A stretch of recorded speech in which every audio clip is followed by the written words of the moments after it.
Chapter 6. Imagination, the Workshop of the Mind. The fifth step toward riches. The imagination is literally the workshop wherein are fashioned all plans created by man. The impulse, the desire, is given shape, form, and action through the aid of the imaginative faculty of the mind.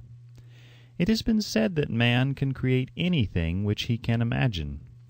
Of all the ages of civilization, this is the most favorable for the development of the imagination, because it is an age of rapid change. On every hand one may contact stimuli which develop the imagination. Through the aid of his imaginative faculty, man has discovered and harnessed more of nature's forces during the past 50 years than during the entire history of the human race previous to that time. He has conquered the air so completely that the birds are a poor match for him in flying. He has harnessed the ether and made it serve as a means of instantaneous communication with any part of the world.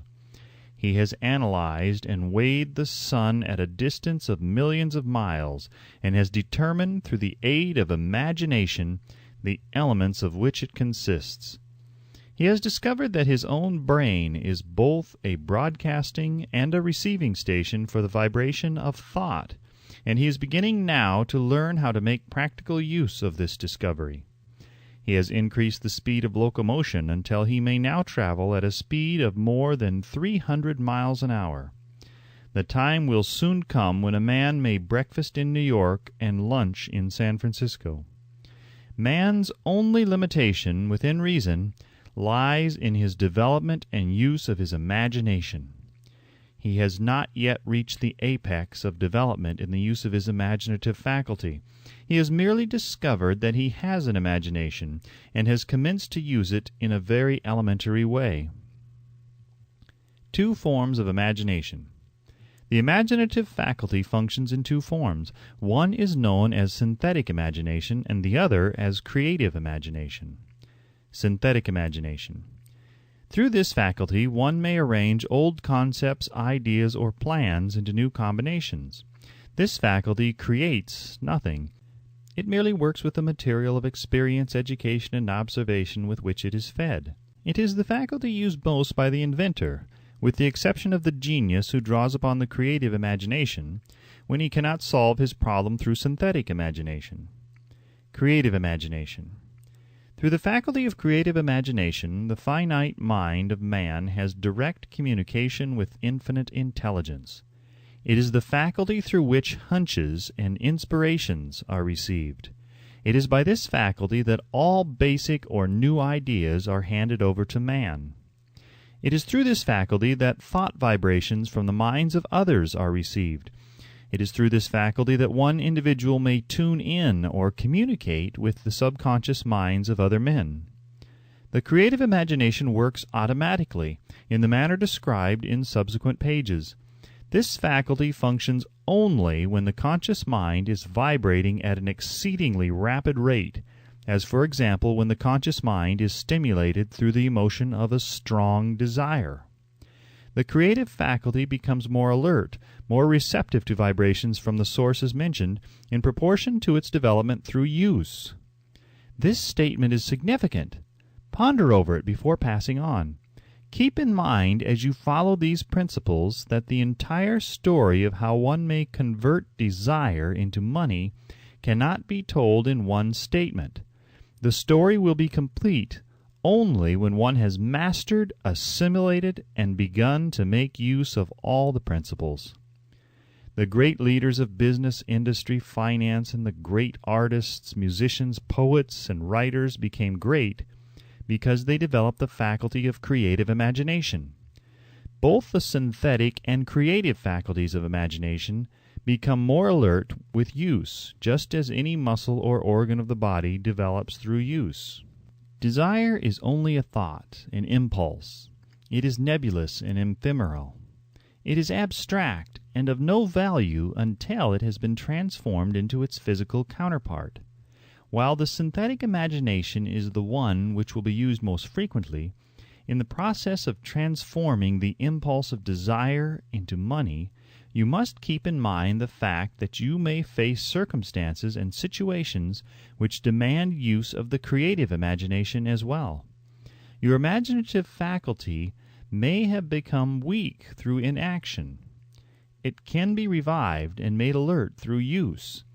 This faculty does not die, though it may become quiescent through the lack of use. Center your attention, for the time being, on the development of the synthetic imagination, because this is the faculty which you will use more often in the process of converting desire into money.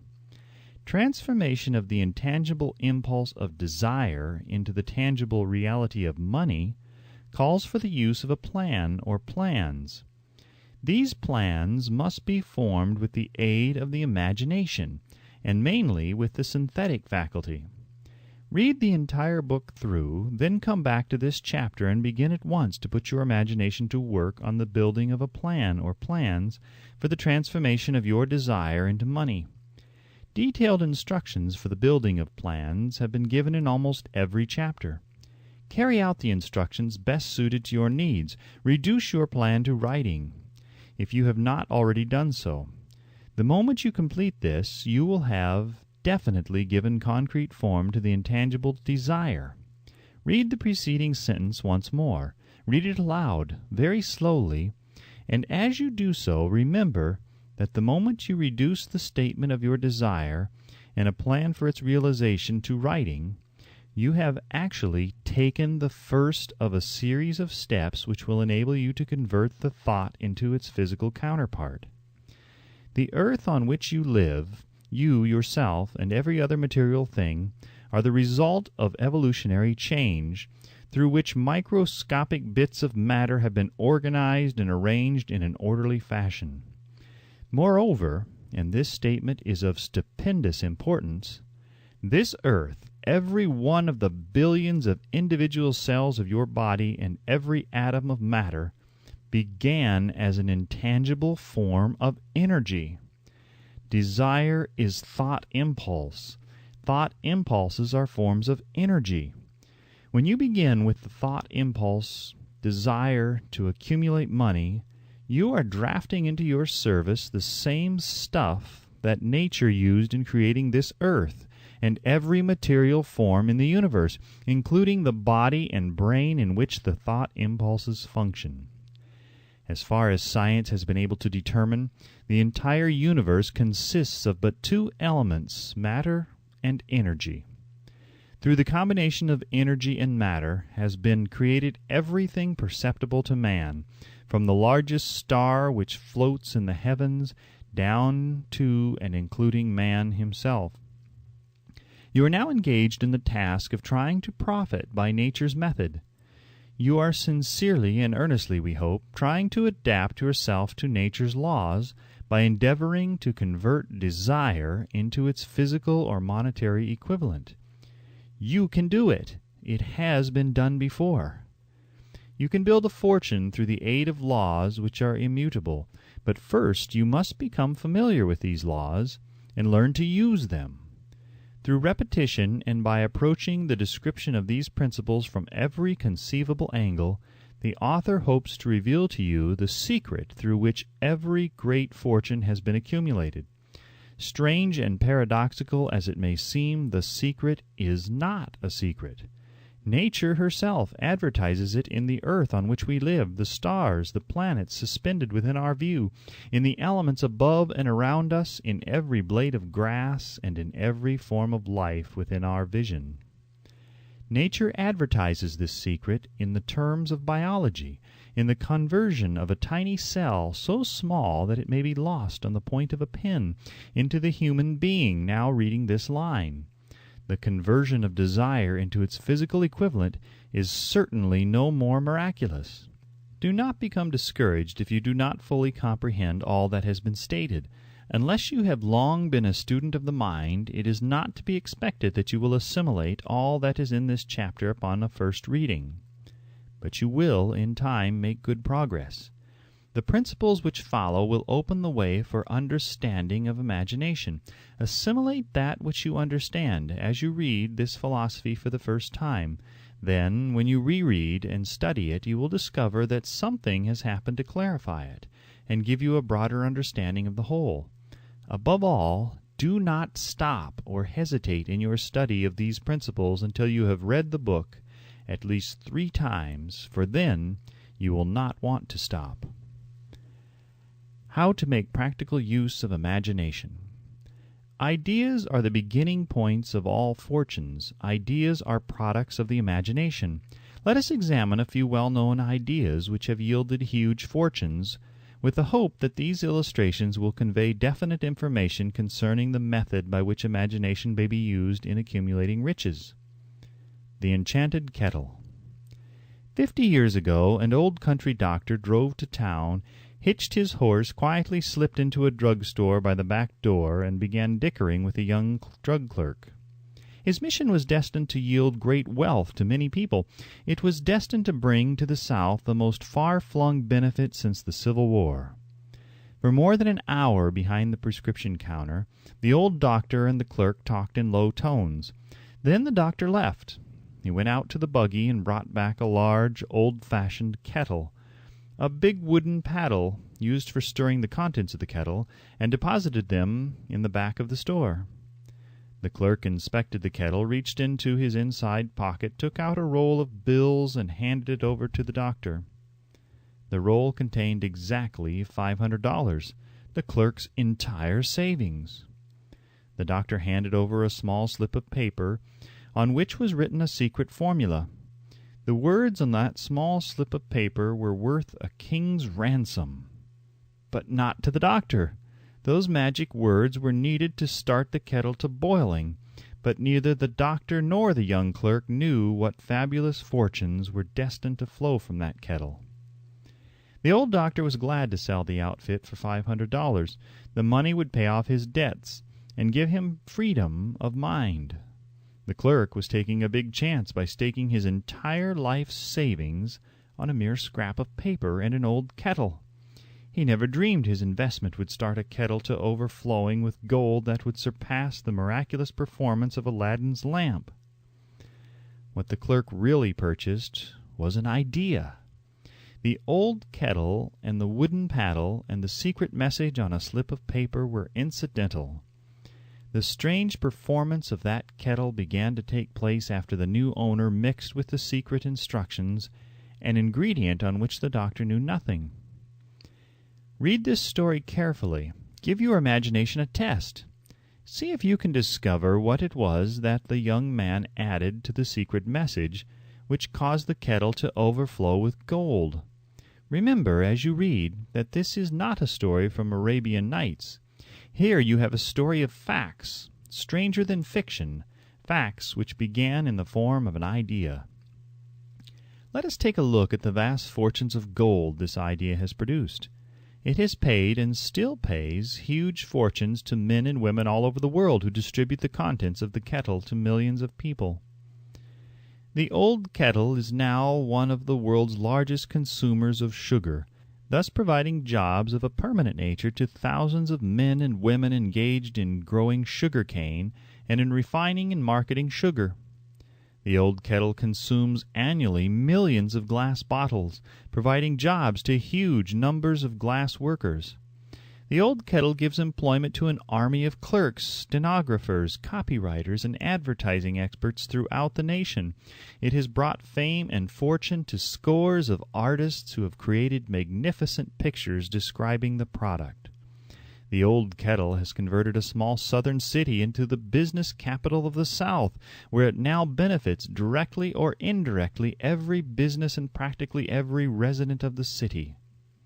The influence of this idea now benefits every civilized country in the world, pouring out a continuous stream of gold to all who touch it. Gold from the kettle built and maintains one of the most prominent colleges of the South, where thousands of young people receive the training essential for success. The old kettle has done other marvelous things. All through the world depression, when factories, banks, and business houses were folding up and quitting by the thousands, the owner of this enchanted kettle went marching on, giving continuous employment to an army of men and women all over the world, and paying out extra portions of gold to those who long ago had faith in the idea. If the product of that old brass kettle could talk, it would tell thrilling tales of romance in every language, romances of love, romances of business, romances of professional men and women who are daily being stimulated by it. The author is sure of at least one such romance, for he was part of it. And it all began not far from the very spot on which the drug clerk purchased the old kettle. It was here that the author met his wife, and it was she who first told him of the enchanted kettle. It was the product of that kettle they were drinking when he asked her to accept him for better or for worse. Now that you know the content of the enchanted kettle is a world-famous drink, it is fitting that the author confess that the home city of the drink supplied him with a wife, also that the drink itself provides him with stimulation of thought without intoxication, and thereby it serves to give the refreshment of mind which an author must have to do his best work. Whoever you are, wherever you may live, whatever occupation you may be engaged in, just remember in the future every time you see the words Coca-Cola that its vast empire of wealth and influence grew out of a single idea, and that the mysterious ingredient the drug clerk, Asa Candler, mixed with the secret formula was imagination.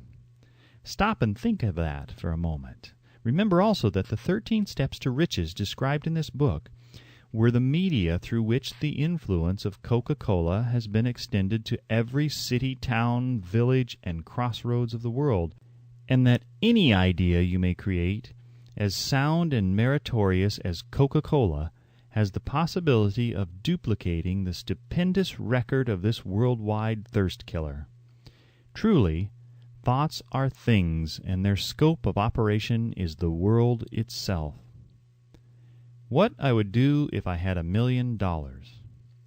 This story proves the truth of that old saying, "Where there's a will, there's a way." It was told to me by that beloved educator and clergyman, the late Frank W. Gonzales, who began his preaching career in the stockyards region of South Chicago.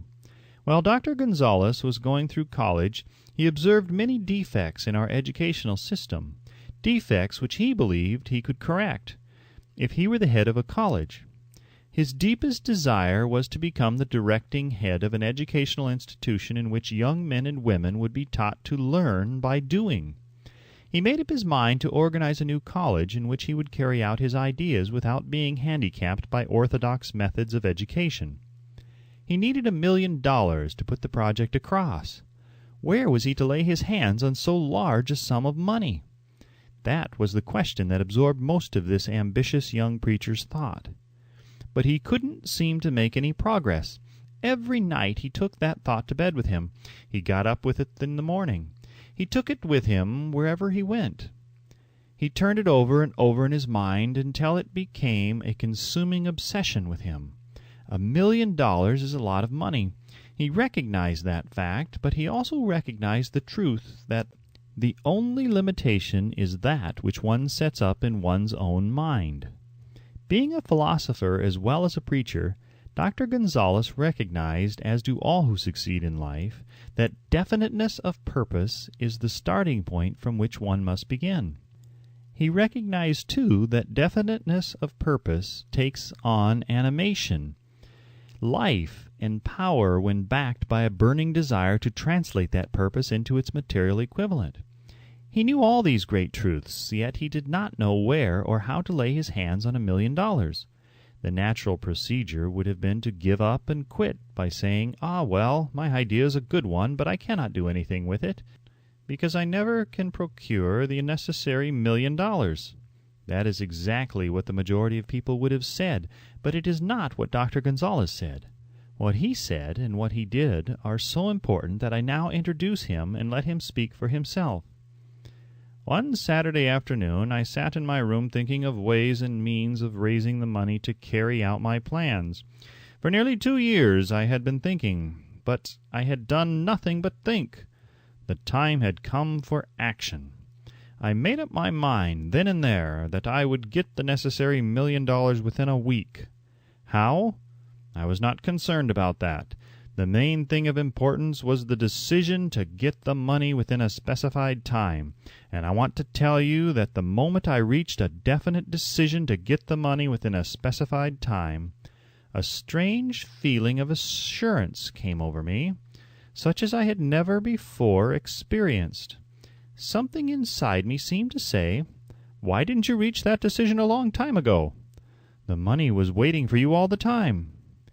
Things began to happen in a hurry. I called the newspapers and announced I would preach a sermon the following morning entitled, "What I Would Do If I Had $1 Million." I went to work on the sermon immediately, but I must tell you, frankly, the task was not difficult because I had been preparing that sermon for almost 2 years. The spirit back of it was a part of me. Long before midnight I had finished writing the sermon. I went to bed and slept with a feeling of confidence, for I could see myself already in possession of the $1 million.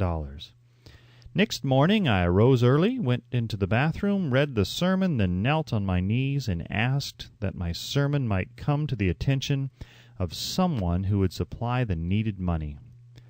While I was praying, I again had that feeling of assurance that the money would be forthcoming. In my excitement I walked out without my sermon, and did not discover the oversight until I was in my pulpit and about ready to begin delivering it. It was too late to go back for my notes, and what a blessing that I couldn't go back. Instead, my own subconscious mind yielded the material I needed. When I arose to begin my sermon, I closed my eyes and spoke with all my heart and soul of my dreams. I not only talked to my audience, but I fancy I also talked to God.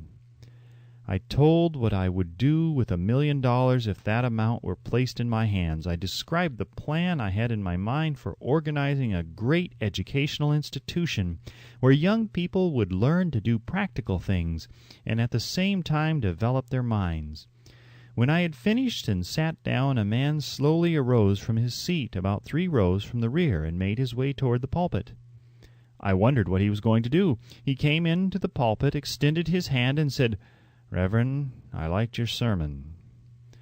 I believe you can do everything you said you would if you had $1 million. To prove that I believe in you and your sermon, if you will come to my office tomorrow morning, I will give you the $1 million.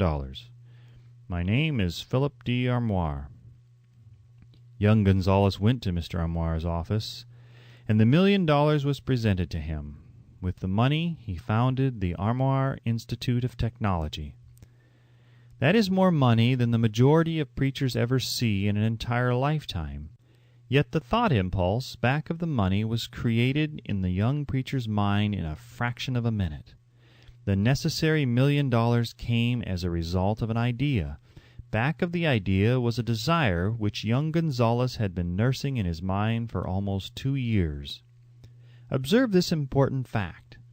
He got the money within 36 hours after he reached a definite decision in his own mind to get it, and decided upon a definite plan for getting it. There was nothing new or unique about young Gonzalez's vague thinking about $1 million and weakly hoping for it. Others before him, and many since his time, have had similar thoughts. But there was something very unique and different about the decision he reached on that memorable Saturday when he put vagueness into the background and definitely said, "I will get that money within a week." God seems to throw himself on the side of the man who knows exactly what he wants, if he is determined to get just that. Moreover, the principle through which Dr. Gonzalez got his $1 million is still alive. It is available to you. This universal law is as workable today as it was when the young preacher made use of it so successfully. This book describes step by step the 13 elements of this great law and suggests how they may be put to use. Observe that Asa Candler and Dr. Frank Gonzalez had one characteristic in common. Both knew the astounding truth that ideas can be transmuted into cash through the power of definite purpose plus definite plans. If you are one of those who believe that hard work and honesty alone will bring riches, perish the thought. It is not true. Riches, when they come in huge quantities, are never the result of hard work. Riches come, if they come at all, in response to definite demands based upon the application of definite principles and not by chance or luck.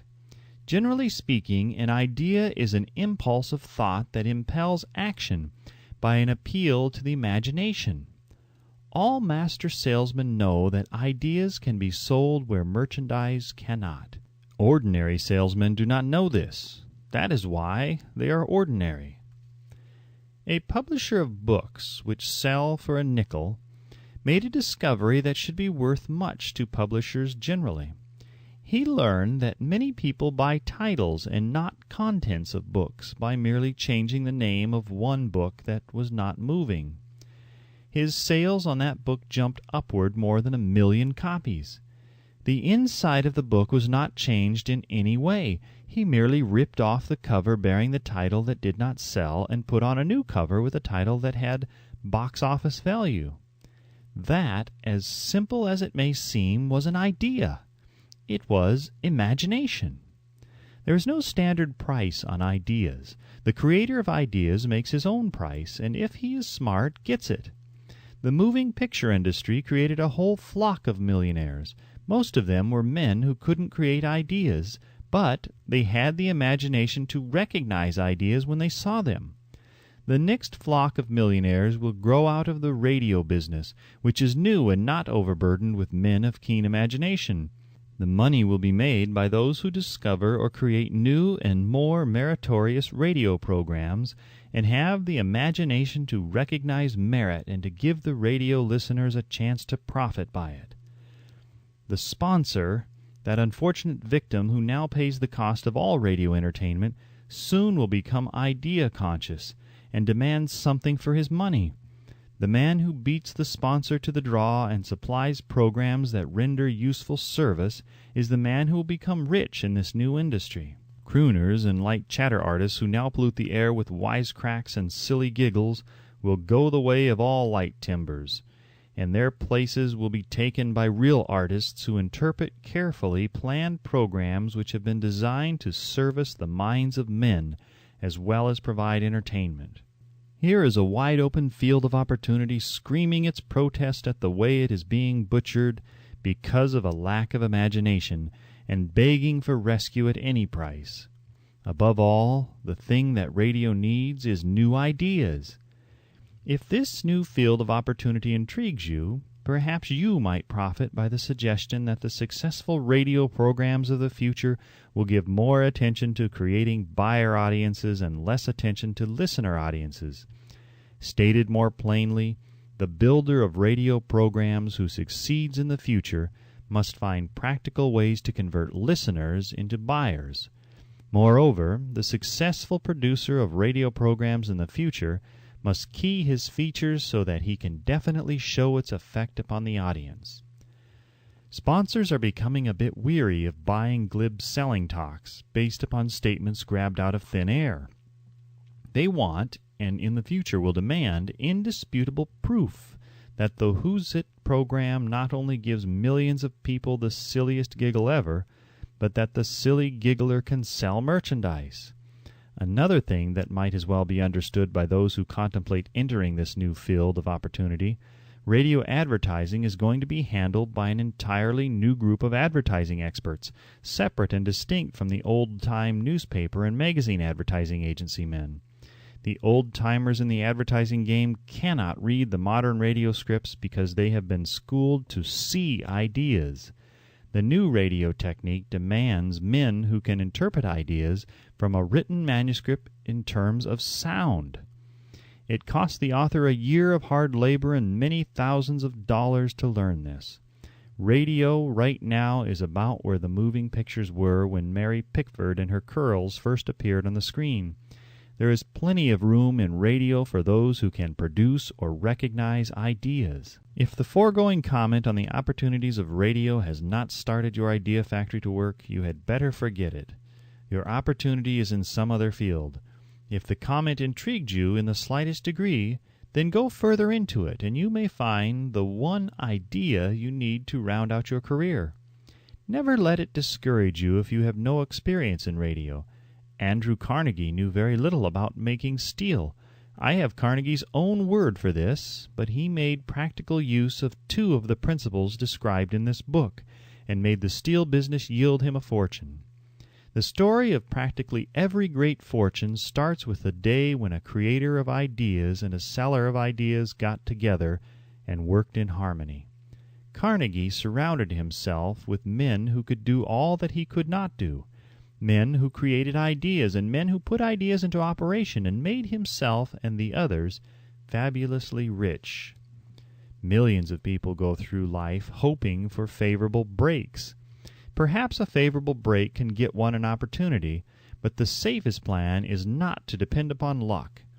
It was a favorable break that gave me the biggest opportunity of my life, but 25 years of determined effort had to be devoted to that opportunity before it became an asset. The break consisted of my good fortune in meeting and gaining the cooperation of Andrew Carnegie. On that occasion, Carnegie planted in my mind the idea of organizing the principles of achievement into a philosophy of success. Thousands of people have profited by the discoveries made in the 25 years of research, and several fortunes have been accumulated through the application of the philosophy. The beginning was simple. It was an idea which anyone might have developed. The favorable break came through Carnegie, but what about the determination, definiteness of purpose, and the desire to attain the goal, and the persistent effort of 25 years? It was no ordinary desire that survived disappointment, discouragement, temporary defeat, criticism, and the constant reminding of waste of time. It was a burning desire, an obsession. When the idea was first planted in my mind by Mr. Carnegie, it was coaxed, nursed, and enticed to remain alive. Gradually, the idea became a giant under its own power, and it coaxed, nursed, and drove me. Ideas are like that. First, you give life and action and guidance to ideas. Then they take on the power of their own and sweep aside all opposition. Ideas are intangible forces, but they have more power than the physical brains that give birth to them. They have the power to live on after the brain that creates them has returned to dust. For example, take the power of Christianity. That began with a simple idea, born in the brain of Christ. Its chief tenet was, "Do unto others as you would have others do unto you."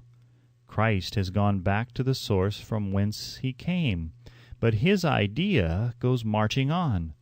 Some day it may grow up and come into its own. Then it will have fulfilled Christ's deepest desire. The idea has been developing only 2,000 years. Give it time. Success requires no explanations. Failure permits no